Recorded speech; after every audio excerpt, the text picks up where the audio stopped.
Hello everyone, কেমন আছেন সবাই? আশা করছি সবাই খুব ভালো আছেন এবং সুস্থ আছেন। তো আমি ঝুমুর এবং ঝুমুর লাইফস্টাইল চ্যানেলে আপনাদের সবাইকে অনেক অনেক স্বাগত জানাচ্ছি।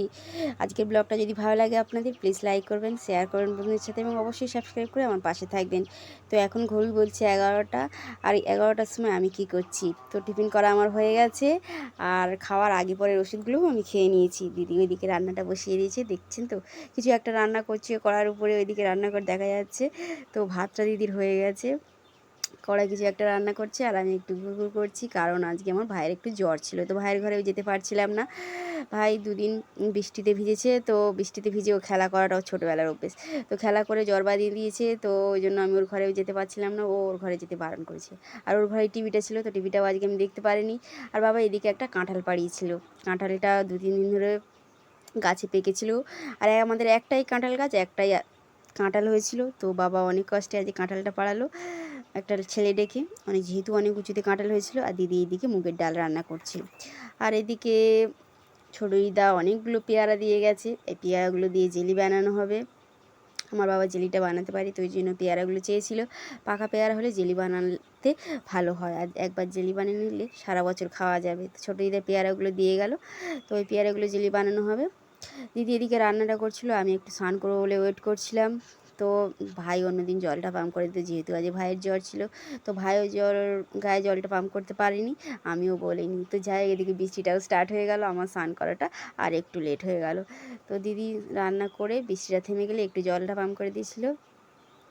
দিদি জলটা পাম্প করে দিল, আমি একটু স্নান করব, একা একা স্নান করব আজকে যেহেতু বাবা আর মা কেউই এখনও ফিরে আসেনি আমাকে স্নান করাবার জন্য। তো আমি একটু একা একাই স্নান করার চেষ্টা করি আজকে, যেহেতু অনেকটাই দিন হয়ে গেছে, এখন আমি অনেকটাই সুস্থ হয়ে গেছি। একা একা স্নান করবো, মাথাটা একটু দিদি ভিজিয়ে দেবে। একটু এক বালতি জলেই স্নানটা আমার হয়ে যাবে। সুস্থ হলে তো কত জল লাগতো। তো যাই হোক, কী করবো, অসুস্থ আছি যখন। একদিন একটু বেশি স্নান করেছিলাম, তো 2 দিন জ্বরে হয়ে গেছিলো। তো স্নান করে চুপি চুপি ভাইয়ের ঘরে গিয়ে বললাম, স্নান করবি কি না সারাদিন চুপচাপ শুয়েই থাকবি? জ্বরের ওষুধগুলো বাবাকে এনে দিয়েছিল, তো জ্বরের ওষুধগুলো খেয়েও শুয়েছিল। আমার ভাই ইচ্ছাকৃত জ্বর বাঁধায়। আর এখন 3টে বেজে গেছে, তো আমি একটু ভাত খাবো।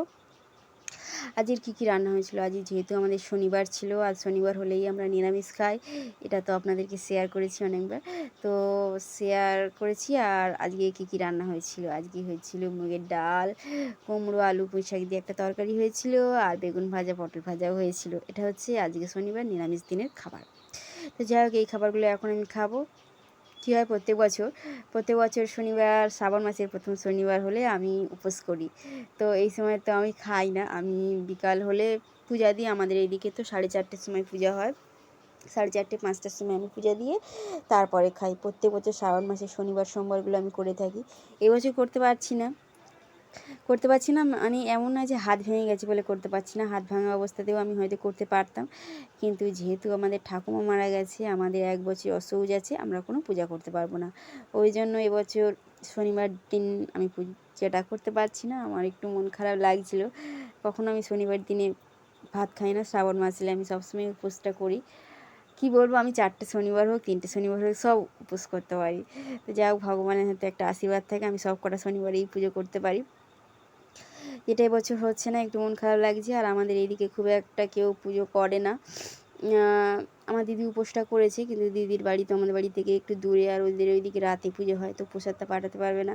আমার কিন্তু প্রসাদ খেতে খুব ইচ্ছা করছিল, কিন্তু এদিকে যেহেতু কেউ খুব একটা পুজো করে না, তাই প্রসাদ আসেনি আমাদের বাড়িতে। আমারও মনটা খারাপ লাগছিল, ভাই বলছিল কেউ পুজো করবে না, আমি বললাম যে না, কেউ পুজো করবে না, কারণ এবছর তো পুজো হবে না। তো যাই হোক, আমার তো মনটা খারাপ লাগছে, আর ভাতগুলো আমি খেয়ে নিলাম। বিকালে আমি একটু ঘুমাচ্ছিলাম, বাবা মা তখনও ফিরে আসেনি। আজকে বাবা মা অনেক লেট করছিল, আমি 3টে পর্যন্ত ওয়েট করলাম, তখন ওরা এলো না। তো যাই হোক, আমি একটু শুয়েছিলাম, তারপরে বাবা মা এসছে। আর আমার শোয়া মানে কি খুবই কষ্ট, এক পাশে ঘুমোতে হয়। তো আমি একটু শুয়েছিলাম, আর সন্ধ্যা হয়ে গেছে, দিদি ওইদিকে পড়তে বসে গেছে, আমি তখনও উঠিনি, কারণ আমার একবার শুয়ে পড়লে আর উঠতেই ইচ্ছা হয় না। আমি বেকার উঠেই বা কী করবো, আমার তো কোনো কাজ নেই। আর ওইদিকে দেখুন বিড়ালটা কি সুন্দর বসে আছে, ও সবসময় বসে থাকে, আর কিছুক্ষণ পর পর আমার গায়ের কাছে এসে শুয়ে পড়বে। তো যাই হোক, আমি সন্ধ্যাবেলায় একটু উঠলাম, ভাবলাম কি একটু সিরিয়াল কিছু দেখবো। আমার মা এদিকে আটা মাখছে, মা দোকানে গেছিলো, বিকালে গিয়ে আটা এনেছে, তো আটাটা মাখছে। ভাইয়ের যেহেতু জ্বর ছিল, ভাইয়ের জন্য একটু পরোটা বানিয়ে দেবে। ভাইয়ের ভাত খেতে ভালো লাগছে না, তো পরোটা বানানো মায়ের হয়ে গেছে, মানে বানানো মানে বেলা হয়ে গেছে। কিছু পরোটা বেলছে আর কিছুটা বানানো হয়ে গেছে। তো যাই হোক, আজকের এই ব্লগটা এই পর্যন্ত। ভালো লাগলে লাইক করবেন। টাটা।